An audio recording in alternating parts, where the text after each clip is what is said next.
Día a día el mundo nos presenta nuevas interrogantes. ¿Te gustaría encontrar las respuestas a las preguntas de tu corazón? Para los que tienen mucha fe, para los que no la tienen y para los que la perdieron, la Biblia tiene la respuesta.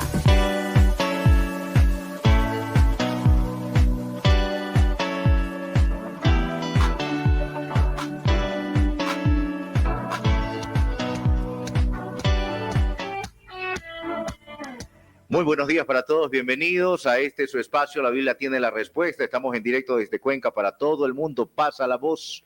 Ya nos puedes ver y nos puedes escuchar a través de Facebook, estamos en vivo, en Instagram y también en YouTube.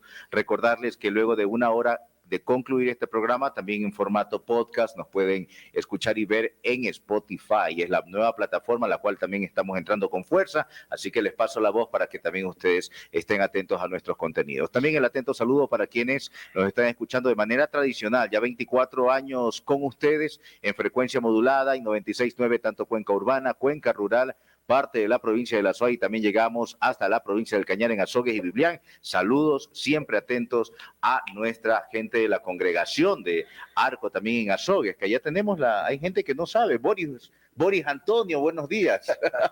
¿Cómo está? Buenos días por recordar mi segundo nombre. Sí, Luis Enrique, amigos queridos y fanáticos de la Biblia tienen la respuesta. Seguidores.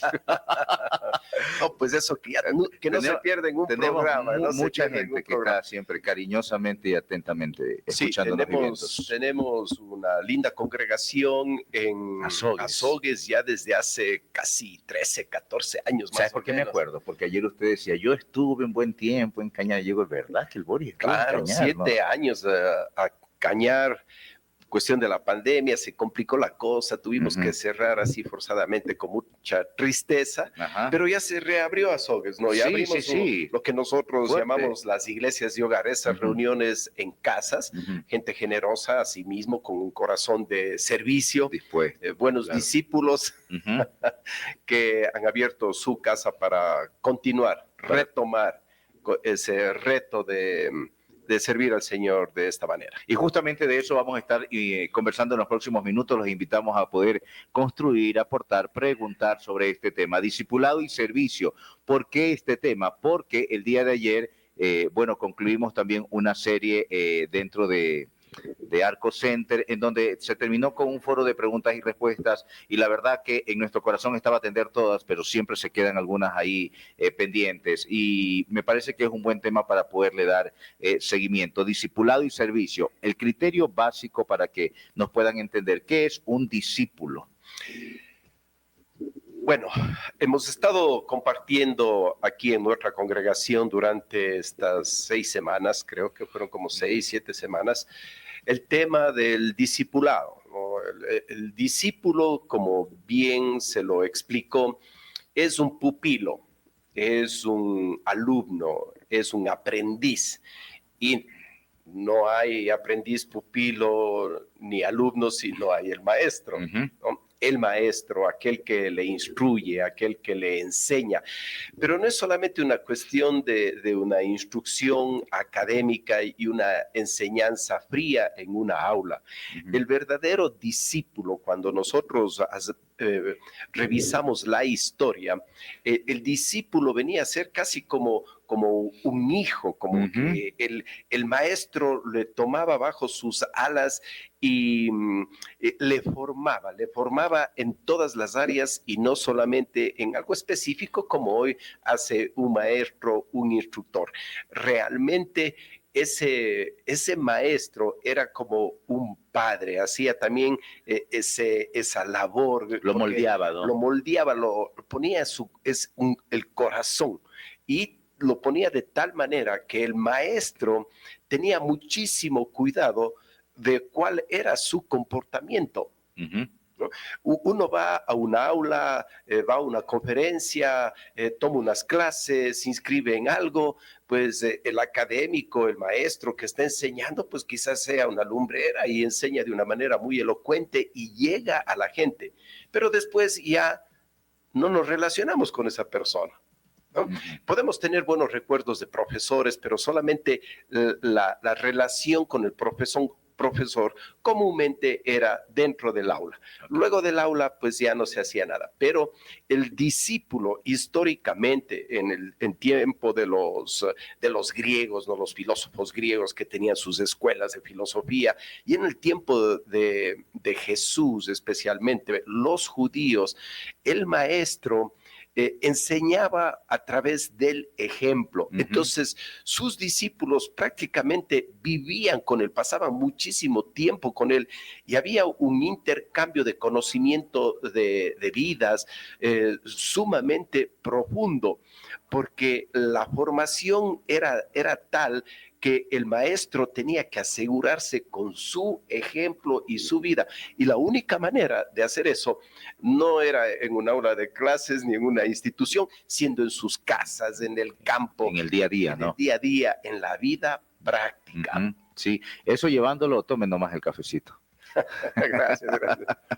Y llevándolo eso ya en una vida, Boris, en Cristo, en una vida de cristianos, entonces el ser discípulo es llevar una vida conforme a las enseñanzas y a la voluntad de Dios. Conforme a las enseñanzas y a la voluntad de Dios, y lo que ven moldeado en otras personas, en personas mayores, en aquellos que tienen experiencia, que ya han vivido. Que son referentes, ¿no? De cosas buenas, de buen ejemplo, de buen testimonio. Y esto aplicado en la vida cristiana no tiene que ver únicamente en el marco de la enseñanza y transmitir conocimiento, sino tiene que ver en la enseñanza de transmitir ese conocimiento basado en la experiencia propia del que está discipulando del maestro, en este caso, o aquel que apadrina a un grupo de personas que... esto quizás no lo hablamos mucho en nuestras enseñanzas estos domingos. Cuando empezamos a hablar de un profundo discipulado, yo no quiero decir de un verdadero discipulado, ¿no? Porque vamos entrando a esa intensidad de ser discípulos, porque esto no es una obligación, nadie está obligado, pero la persona es inspirada porque ve resultados en otros. Y bueno, ¿y por qué tu vida ha cambiado, se ha transformado de esta manera? ¿Qué es lo que está sucediendo contigo? O sea, hay esas conversaciones y a la final se decanta en qué, ¿no? Lo grueso de la enseñanza, pues lógicamente viene estrictamente de Dios, viene del Espíritu Santo que nos da la sabiduría, que nos guía toda esa verdad, el ejemplo de Jesucristo, y podemos leer en las Escrituras todas esas maravillas, esa maravillosa vida, pero ya en la vida práctica, alguien tiene que transmitirte eso.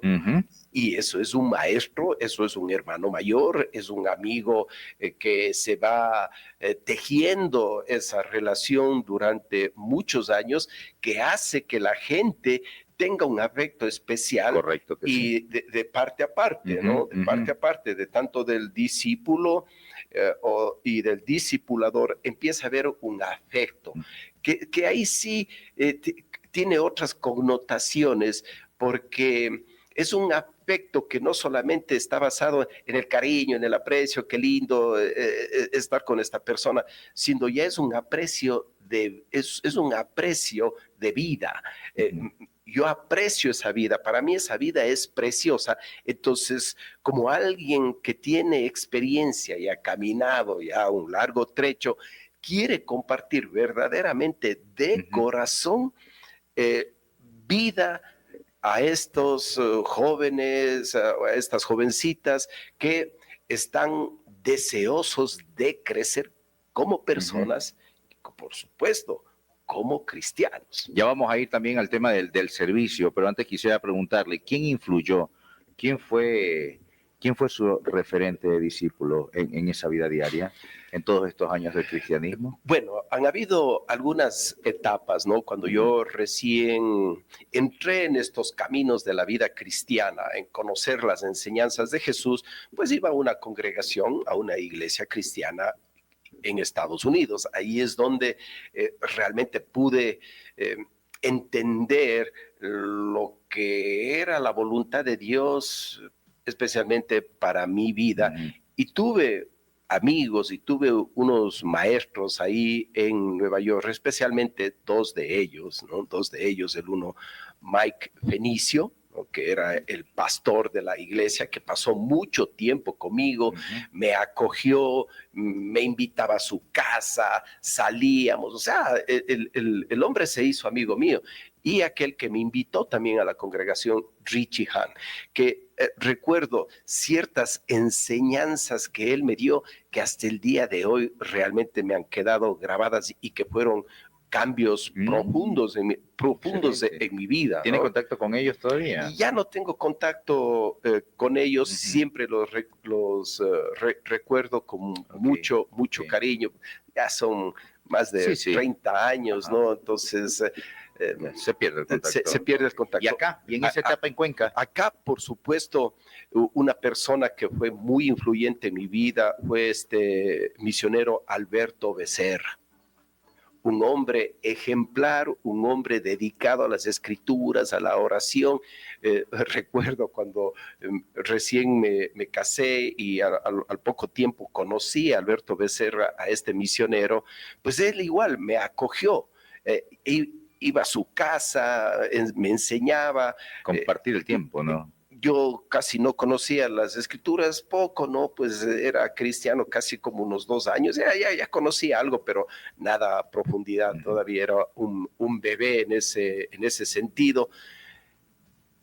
Él no hablaba muy bien el español, entonces me llevaba a mí para que yo sea su traductor. Okay. Entonces, claro, todas las enseñanzas muy buenas que él daba y durante la semana, era casi todas las noches, ¿no? Claro. Reuniones en una casa, reuniones en otra casa.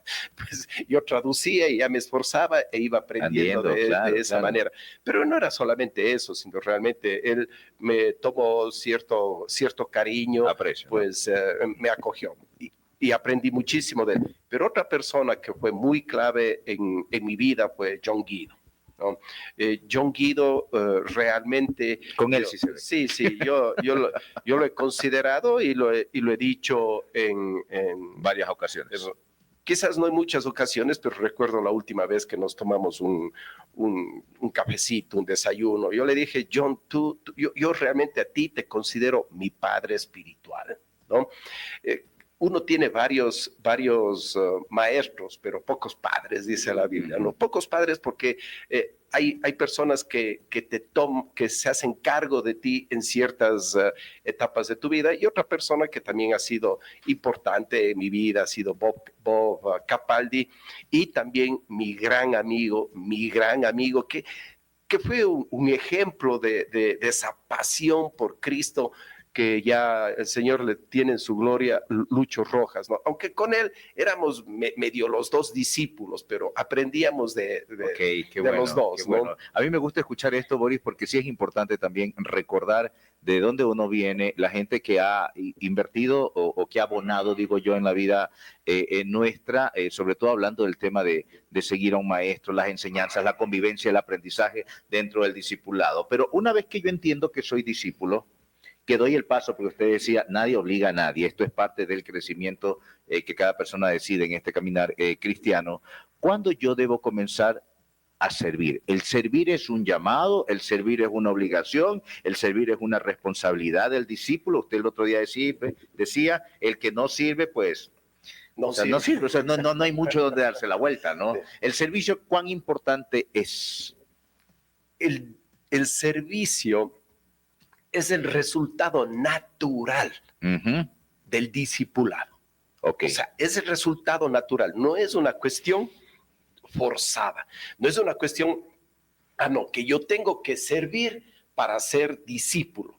No, yo soy discípulo, soy un seguidor, voy detrás de un objetivo. Sí. Ese objetivo es crecer a la altura de mi maestro. Por eso es que Jesús dice, y Pablo dice, que nuestro desafío es la estatura de Cristo Jesús, o sea, es nuestro desafío. Quizás no vamos a llegar, y Pablo dice, yo no pretendo haberlo ya alcanzado, pero me esfuerzo hacia la meta. ¿Y cuál es esa meta? Esa meta es Jesucristo. Él es mi estándar, Él es el estándar más alto. Entonces, si el estándar es sumamente alto, requiere de un gran esfuerzo. Y el resultado de buscar ese estándar de Cristo Jesús de una manera natural empieza a darse el servicio. Si tú no estás sirviendo, realmente no puedo decir que yo estoy siguiendo. Porque aquí aquel que yo estoy siguiendo dio la vida por mí. Aquel que yo estoy sirviendo hizo grandes milagros, recorrió aldeas, predicó el evangelio, hizo el bien, sanó a todos los enfermos. Esas eran las necesidades primarias de la gente en ese tiempo. La gente era sumamente pobre, la gente no tenía un segundo par de zapatos, no tenía una segunda túnica, o sea, la ropa, la fabricación en ese tiempo era sumamente precaria, todo era hecho a mano, no había tecnología. Entonces, la gente tenía sus necesidades y Jesús nos mostró y nos sigue mostrando, así como fue vivido, modelado para los apóstoles, para los discípulos en ese tiempo, que se entregó totalmente, ¿no? Totalmente. Y eso es parte de la naturaleza de Jesús. Jesús es el siervo del Padre. Bien, ¿no? Entonces nosotros vamos conformándonos según su naturaleza de una manera pues que va saliendo espontánea. Ayer, dentro de las preguntas que se planteaban también, Boris, había una pregunta que señalaba lo siguiente, o que planteaba lo siguiente, era que ¿cómo sé yo en dónde debo servir? Entiendo que soy un discípulo, pero ¿dónde estoy yo llamado a servir? Tengo que orar para que Dios me muestre, tengo que comenzar desde lo sencillo, me tengo que acercar a alguien y decirle, mire, aquí estoy dispuesto a hacer. ¿Cómo se empieza a servir para aquellos que dicen, ¿cómo comienzo? Claro. Uno dice, ¿en dónde puedo servir? ¿Dónde? Pero ¿Cómo puedo servir? Pero recuerde que el servicio no puede deslindarse de la formación, porque ¿en qué nos estamos formando? Nos estamos formando para servir. ¿Sí? Es como alguien que va detrás de una profesión. ¿Qué es lo que tiene que hacer? Ya enseguida opera, ya enseguida está construyendo casas, ya enseguida está haciendo todas esas cosas. No, ¿qué es lo que está haciendo? Está formándose. Y para eso, pues, tiene que sujetarse a cierto molde, algo que nos va moldeando. ¿Y qué es lo que nos va moldeando? Pues son aquellas estructuras que son necesarias. Como decíamos ayer, aquí en la iglesia tenemos una estructura, ¿no?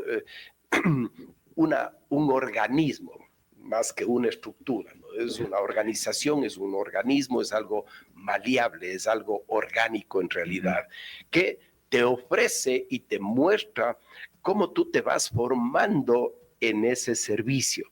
Entonces, yo no puedo usar a alguien, yo no puedo darle una tarea a alguien si yo no le conozco a esa persona.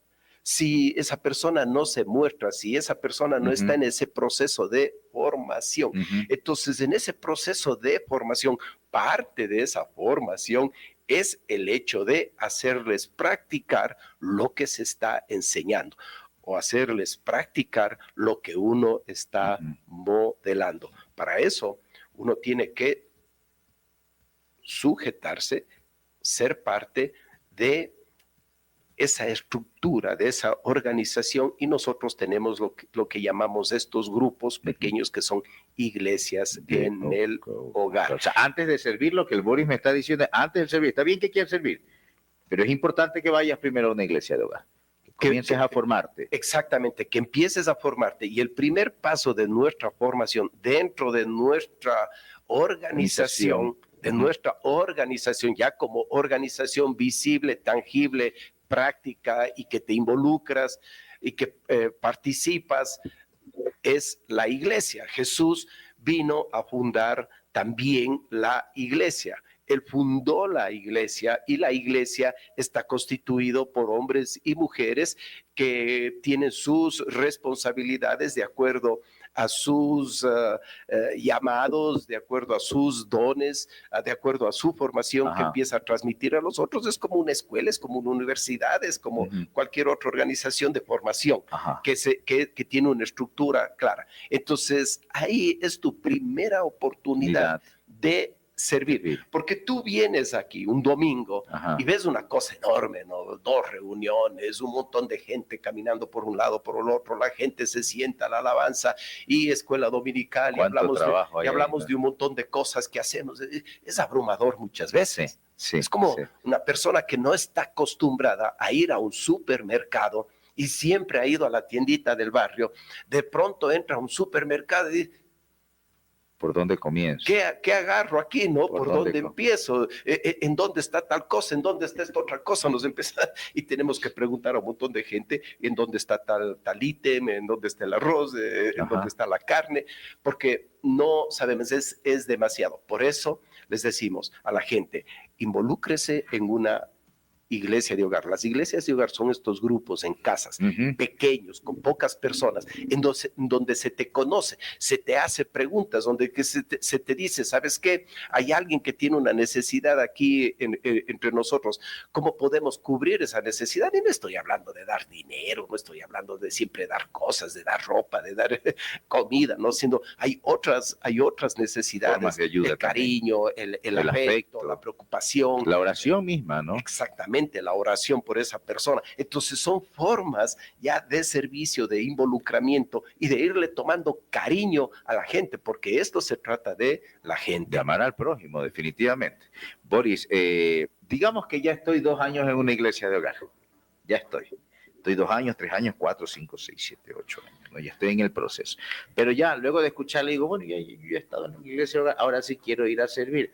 ¿A dónde me acerco? ¿Por dónde comienzo? Comienzo en aquellos ministerios donde me puedan ver que estoy sirviendo, porque a veces hay que jugar también con ese ego que a veces cargamos, ¿verdad? O me acerco a tal ministerio, o me acerco al pastor. ¿Cómo? La gente se va a preguntar. Lo que dije. El servicio es el resultado natural del discipulado. Entonces se va a ver a las personas, ¿no? Se va a notar ese deseo. Son personas constantes, son personas fieles, son personas que se interesan por los demás, que no faltan a las reuniones y cuando por ahí pues no pueden ir, te llaman y te dicen, ¿sabe qué? No puedo ir. O sea, son personas que se muestran, que se vuelven visibles. Son intencionales, y ¿no?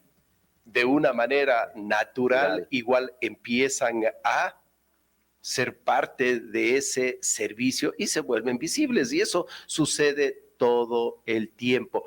Porque sí, la gente nuevamente se pregunta, ¿qué hago? ¿En dónde me involucro? Pero si tú no estás involucrado en uno de estos espacios, ¿no?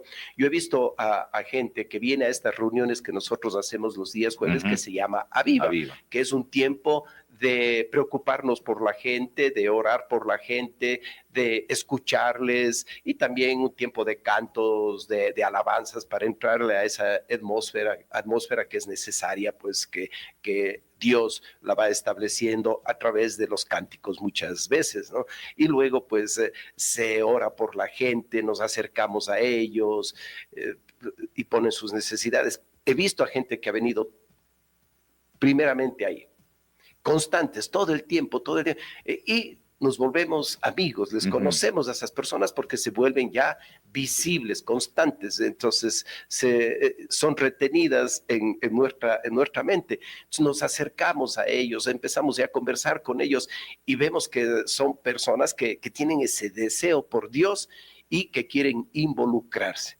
que quieren involucrarse, no es que quieren ser figuras, sino que quieren involucrarse porque hay algo genuino en ellos, en sus corazones, en lo que están, a lo que están siendo expuestos. Eso les impulsa nuevamente de esa manera natural hacia servir, hacia involucrarse. Entonces, se les habla acerca de estos grupos que tenemos en las casas, se interesan y van.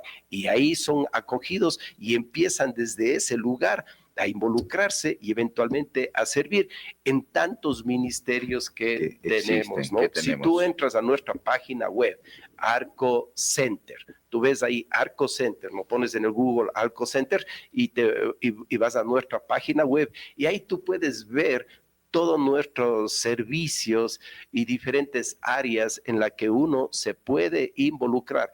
Pero no le decimos a la persona que está viniendo 2, 3 semanas, ya tienes que involucrarte, no, tienes primeramente que afirmarte. Ajá. Ahora, Boris, eso al interior, como usted decía, como organización de iglesia, como ministerios significa justamente servicio. ¿Qué pasa con aquellos que digan, bueno, mira, yo tengo mi trabajo específicamente en tal lugar de la ciudad, mi profesión es tal vez no no tengo mucho tiempo para servir un domingo, para estar el jueves? ¿Cómo un discípulo de Cristo es parte de una sociedad, ¿sí?, donde también es parte de la iglesia, pero somos parte de una esfera pública, como le llaman los estudiosos, y allí también soy impacto? ¿El discípulo de Cristo también puede servir fuera de la iglesia? Claro, porque en toda área de la vida, en toda profesión, estamos preparados ¿para qué? Para servir. Si tú eres un médico, si tú eres un diseñador, si tú eres un radiodifusor radiodifusor. Sí, correcto, ¿sí? Así mismo. Palabras que no uso todo el tiempo. Cualquier profesión que tú tengas, esa profesión tú la obtienes a través de un proceso que te va formando para servir. Y de acuerdo a ese servicio en el mundo, pues hasta nos pagan. Pero es servir, es afectar a otros, es entregar de tu preparación, de tu conocimiento a otros que no tienen conocimiento en esa área.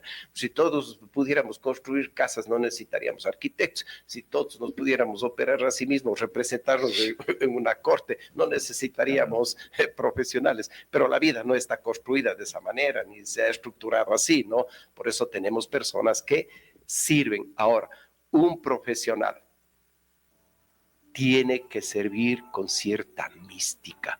No puede hacerlo únicamente por el dinero.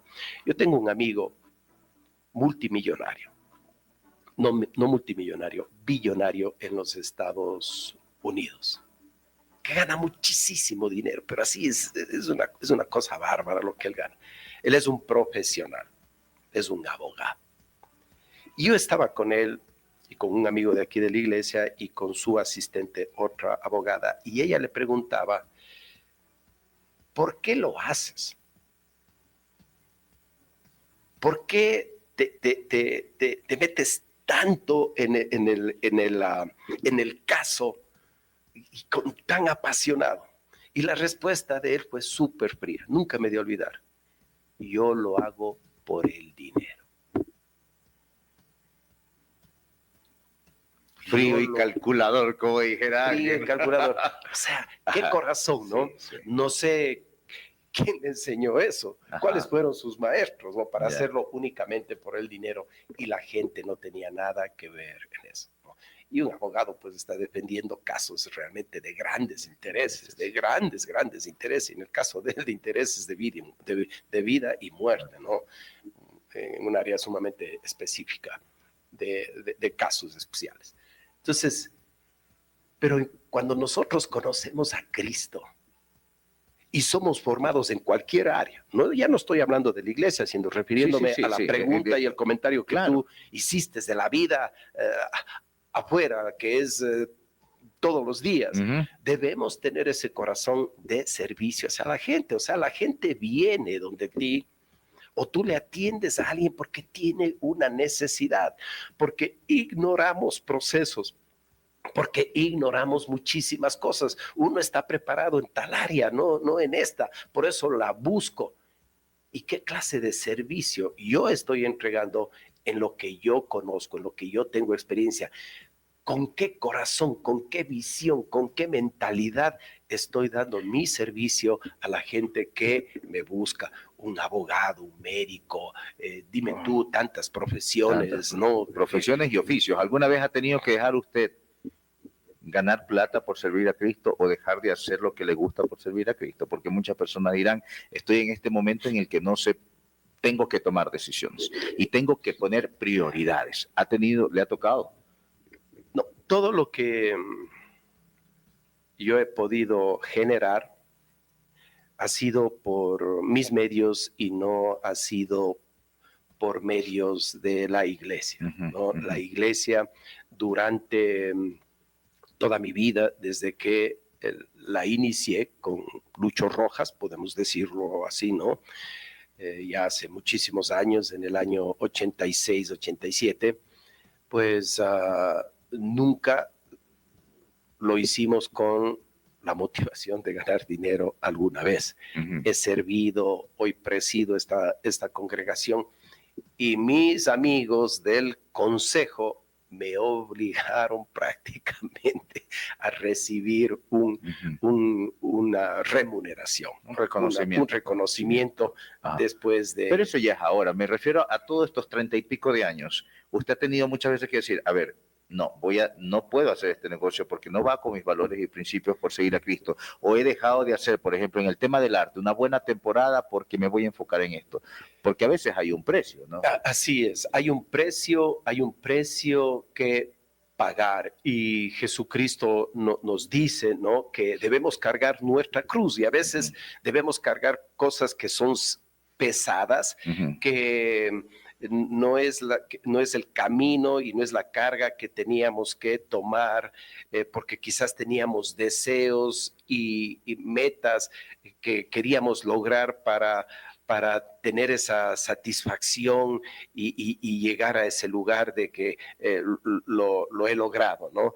Pero a veces por la vida cristiana hemos tenido que aplazar o poner eso a un lado para realmente ser practicantes de la palabra de Dios por ciertas responsabilidades que demandan una atención específica en ciertos tiempos. Por ejemplo, voy al ejemplo, ¿no?, para que no quede esto en el aire y se vuelva una cuestión muy filosófica y solamente palabras, ¿no?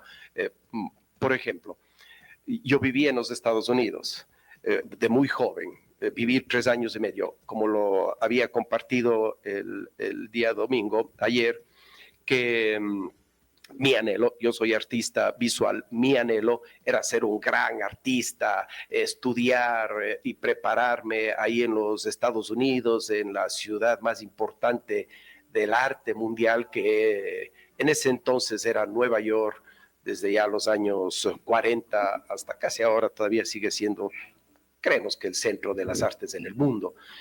Ahí estaba. Tenía todo este anhelo de crecer en ese ambiente, y ya había hecho algunas exposiciones, me estaba involucrando en ese mundo y conocí a Jesucristo. Y al año y medio de eso, con toda esa proyección que tenía, con todos esos anhelos, todavía no había logrado gran cosa, ¿no? Pero ya estaba acá, ¿hacia dónde? Ya estaba metido y tenía una orientación clara, y mis deseos iban creciendo cada vez más, y ese anhelo de educarme y involucrarme en el mundo del arte ahí en Nueva York, pues, y era muy jovencito, estaba hablando de 21 años, ¿no? Entonces, pero conocí a Jesucristo. Y al año y medio, él realmente me habló, ¿no? Yo no tengo ningún problema en decir que yo escuché la voz de Dios y me dijo que me regrese al Ecuador porque allá te voy a usar. A las 6 semanas estuve de regreso. Mi familia, que vivía ahí, que vive todavía en Estados Unidos, en los primeros años de la década de los 80, toda la familia fuimos a Estados Unidos en busca del sueño americano. Ahora ya es difícil pensar en el sueño americano. Trump está mandando de regreso a todos los migrantes. Claro. Pero era una buena época. una buena época Era una buena época, era mucho más fácil, Brasil, ¿no? claro. Arreglar los papeles, los documentos. Toda mi familia pudo arreglar los papeles, todos son legales allá en Estados Unidos, ¿no? Ya tienen sus familias, se han casado, se han divorciado, se han vuelto a casar. Solo el Boris se regresó, la gente va a decir. Solamente yo me regresé, mi familia pensó que yo estaba loco, pero bueno, ¿qué podían hacer?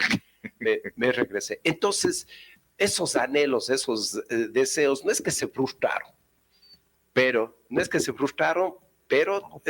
una pausa. Tomaron otro rumbo, ¿no? Y todavía seguía haciendo arte y me estaba yendo muy bien. Yo hasta los 30 años, yo regresé de Estados Unidos a los 23 años. Tenía casi 23 años y un poquito antes de los 23, antes de cumplir los 23 años, 22 años y medio estaba por ahí, sí. Y cuando me regresé, me involucré, empecé a meterme en el mundo del arte aquí y no me iba mal, me casé, me fue muy bien, expuse en la Bienal de Cuenca, tenía exposiciones itinerantes en el país, ya me habían invitado para Perú y solamente tenía 23 años, o sea, a exponer ya fuera del país, entonces me estaba yendo bastante bien, pero tuve que hacer otra pausa luego de los 30 años porque me vinieron 6 hijos.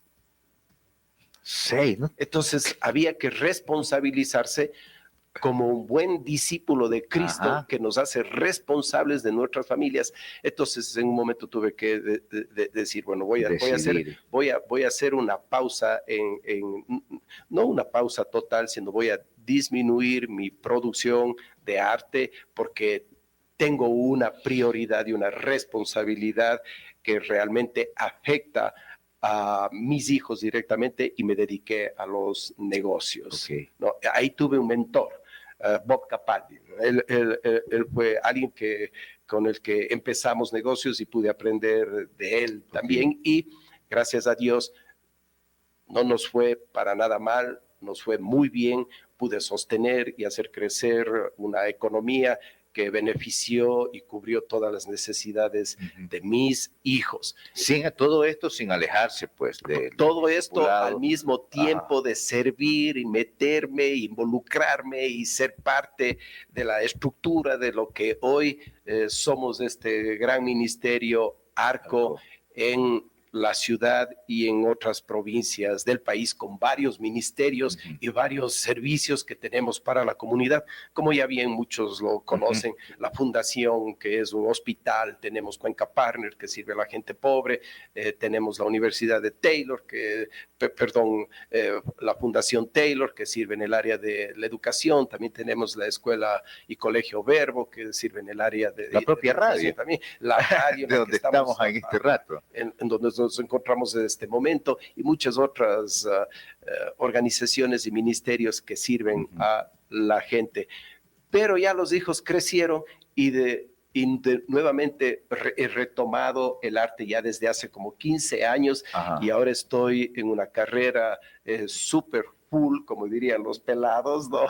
En el arte, exponiendo nacionalmente, exponiendo en el extranjero varias veces, todos los años, por lo menos 2, 3 exposiciones fuera del país. Entonces el Señor como que me ha devuelto ese deseo que fue medio... no frenado, que no se detuvo, sino que se puso a cámara lenta en algún momento y hoy ya pues estamos en cámara rápida. Se puede decir, Boris, que cuando uno, ya vamos a estar finalizando también, ya vamos a cerrar, Boris, se puede decir que cuando uno pone como Dios primero en sus prioridades, en este camino del discipulado y de lo que uno hace en la práctica, Dios cumple igual los anhelos del corazón, porque la gente se ve o renuncio a lo que soy, a lo que quiero versus Sí, es una promesa que Dios nos da, que Él cumple los anhelos de nuestro corazón. Siempre ha habido en mi corazón el anhelo de ser un artista, ¿no? De ser un artista visual, pintor, escultor y bueno, todas las otras manifestaciones de arte hoy en día en el arte contemporáneo, pero nuestros deseos no se cumplen cuando nosotros queremos, sino se cumplen en el tiempo de Dios. Y para eso debemos de estar abiertos y dispuestos a hacer cierta pausa o detenernos en nuestros anhelos por enfocarnos en las cosas que Dios quiere que nos enfoquemos en ese tiempo. Por ejemplo, sí, como todo hombre y mujer que sirve a Dios piensa que tiene algo que entregar y de alguna manera desea estar en esa posición de servicio. Sí, hubo un anhelo en un momento de mi vida poder presidir esta congregación, específicamente esta congregación Arco Center, porque creía que el Señor me estaba llamando a un tiempo específico en el que yo debía entregar y medio guiar, dirigir, plantear un camino por el cual debemos transitar en este tiempo, ¿no? Y creo que eso se puede resumir en crecimiento y expansión, porque estamos en un tiempo en ese proceso de crecimiento y expansión, de abrir otras congregaciones. Ya tenemos 4 congregaciones aquí en la ciudad, y eso no creo que es un anhelo únicamente mío, sino creo que ese anhelo estaba ahí ya guardado y que tenía que manifestarse en algún momento en todos los ancianos y pastores de nuestra congregación. Ahora, seguramente el Señor me moverá de esa posición y yo estoy ya con ciertos otros anhelos en mi corazón, ¿no? Y cierto enfoque que en mis próximos años el Señor tiene para mí. Entonces, y el Señor va cumpliendo esos anhelos. A veces pensamos que anhelar siempre es una posición alta, ¿no? Y anhelo esto, y ahora que ya presido esta congregación, ¿qué otra cosa hay? Voy a presidir todas las congregaciones, y ¿qué más hay? ¿No? Presidir un equipo nacional de nuestro ministerio. No, mis deseos no van por ahí. Más bien mis deseos van por lo que creo que el Señor está poniendo en mi corazón, enfocarme más agudamente, más incisivamente en ciertos grupos de personas. Perfecto. Especialmente en personas más jóvenes. Y sé que lo está haciendo, y sé que ya vamos en otro programa también a hablar de eso. Vamos a cerrar el programa, luego vengo con la última pregunta de Boris, pero antes quiero también agradecer a las marcas que están acá con nosotros, porque la EMOV EP te dice o te recomienda siempre que evites sanciones, recordando primero leer las instrucciones antes de que puedas llenar justamente la tarjeta de parqueo. Lee las instrucciones y evita las sanciones, te lo recomienda EMOV EP. Amor por Cuenca, gracias a la Alcaldía de Cuenca. Gracias también a la bodeguita del ahorro. Difiere tus compras y págalas desde el mes de junio. Difiérelas a 12 meses sin intereses con 2 meses de gracia. Todo lo que necesitas en línea blanca y también tecnología para tu casa u oficina lo tiene la bodeguita del ahorro. En Cuenca está en la avenida 12 de abril y Unidad Nacional, a pocos metros del Coliseo Jefferson Pérez. En Machala, 2 sucursales, Pasaje Santa Rosa, y próximamente en Guayaquil. Más novedades, búscalos como la bodeguita del ahorro en redes sociales. También quiero decirte que si tal vez por el feriado de Carnaval no pudiste venir a la ciudad de Cuenca, pero tienes pensado venir para el feriado de Semana Santa, la mejor opción para que te puedas hospedar es en Hotel Oro Verde. Si reservas ahora ya en marzo con $129, tienes justamente la tarifa especial por noche de 2 adultos más 2 niños, que incluye justamente el hospedaje, desayuno, buffet, el mejor de la ciudad de Cuenca, por cierto, traslado hotel aeropuerto en el caso de que vengas vía aérea, parqueadero privado y seguro, uso de las instalaciones con sauna, piscina y gimnasio. Todo lo tienes en Hotel Oro Verde Cuenca para este feriado de Semana Santa. Ahí estamos, Boris. Pagada la publicidad y ahora sí, vale la pena. Última pregunta. ¿Vale la pena entonces seguir a Cristo? Nuestra vida sin Cristo en realidad no vale nada. Porque el efecto que podemos tener es un efecto natural, temporal, que no trasciende. Pero en Cristo Jesús nosotros podemos trascender. O sea, eso es dejar una huella, dejar una marca y seguir en ese proceso eterno, dejar una huella, dejar una marca en personas a las cuales les hemos servido, hemos invertido nuestro tiempo, le hemos dado oídos, le hemos dado corazón para ser parte de la formación que ellos necesitan, como yo la he necesitado y como la sigo necesitando en este continuo crecimiento y en este continuo hacerme al molde de la figura y la persona de Cristo. Vale la pena, vale la pena. A ver si me entienden esto, ¿no? ¿La educación es cara? Depende. Claro que es cara la Es educación. costosa, sí. ¿Y la ignorancia? Te puede resultar más cara también. Muchísimo más cara. Entonces yo quiero pagar ese precio de seguir a Cristo Jesús, porque hay un precio que pagar, hay el camino del sacrificio y no quiero ser un ignorante de Cristo, porque eso es mucho más caro, porque pierdo mi vida si yo la quiero ganar, pero si yo doy mi vida por seguir a Cristo, lo que gano es eternidad y dejar una huella, una marca aquí en este mundo. Pero esa marca va a tener un efecto. Aquellos que pueden mirar valor en lo que Cristo hizo en mi vida, para un efecto eterno también en ellos. Nos quedamos con eso. Vale la pena entonces seguir a Cristo. El discipulado y el servicio. Hoy hemos conversado con Boris Ordóñez. Recuerda darle clic ahí en compartir para que toda tu comunidad de Facebook también pueda acceder a este contenido y en pocos minutos más el formato de podcast en Spotify. Sigan con nuestra programación. Muchísimas gracias, Boris. A ustedes las noticias a las 12. Gracias, amigos.